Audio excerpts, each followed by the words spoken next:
faire une petite présentation qui vous explique simplement et efficacement comment reconnaître par vous-même si vous avez ou pas des murs creux.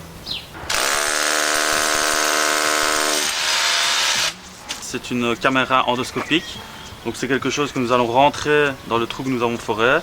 Je sais bien que tout le monde n'est pas équipé de ce genre d'objet, mais nous, c'est ce que nous utilisons par après pour vérifier l'état du vide. Je vais donc l'insérer ici dans le vide que nous avons, dans le trou que nous avons foré. Et je vais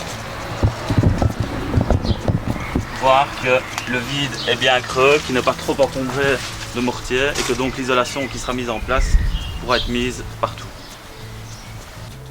Vous avez donc ici le parfait exemple d'un mur qui est creux. Comment je peux savoir que ce mur est creux? Simplement par la présence d'orifices au niveau des briques. Maintenant, reste à savoir s'il y a un isolant ou pas dans ce creux. Pour savoir si vous avez un isolant, vous introduisez une tige métallique dans ces orifices. Si vous rencontrez un isolant, c'est que le mur est déjà isolé. Si vous ne rencontrez pas d'isolant et que vous rencontrez directement le bloc porteur, c'est que ce mur est creux et peut être réisolé. Une maison qui n'a tout simplement pas de creux. Donc ce sont toutes des maisons dont les briques sont positionnées en quinconce, briques en longueur, briques en profondeur.